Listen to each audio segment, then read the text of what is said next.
नांदेड जिल्ह्यातील बिलोली तालुक्यातील मिनकी हे गाव. याच मिनकी गावातून एक काळजाला पिळवटून टाकणारी घटना आपल्यासमोर आली. उदगीर येथे एका शाळेत 10वी वर्गात शिकणारा ओमकार राजेंद्र पैलवार नावाचा 16 वर्षाचा मुलगा संक्रांतीनिमित्त आपल्या गावी आला. संक्रांतीला आल्यानंतर त्याने आपल्या वडिलांकडे कपडे आणि शिक्षणाच्या साहित्यासाठी तगादा लावला. वडिलांनी असं म्हटलं, की "मी तुला पैसे देतो, पण थोडा वेळ थांब. सध्या माझ्याकडे नाहीत. मी काहीतरी करून तुला पैसे देतो." पण ओमकारच्या मनात काय माहिती काय आले. ओमकार लागलीच उठला. रात्री गेला आणि त्याने शेतातील झाडाला गळफास लावून आत्महत्या केली.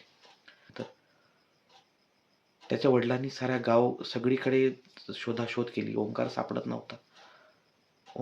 ओंकारला शोधत शोधत वडील शेतापर्यंत गेले. शेतात गेल्यानंतर त्यांना ओंकारचा लटकलेला देह दिसला.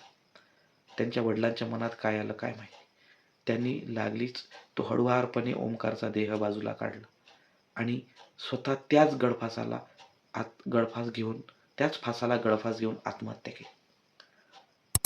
मी नेहमी म्हणतो की शेतकऱ्यांची अवस्था ही फार वाईट आहे.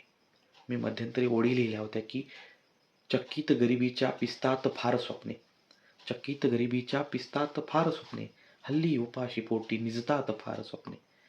हा देश पोशिंद्याचा अन पोशिंदाच उपाशी, त्याच्या कार्याचा गौरव विष किंवा फाशी. शेतात आत्महत्येची पिकतात फार स्वप्ने, हल्ली उपाशी पोटी निजतात फार स्वप्ने.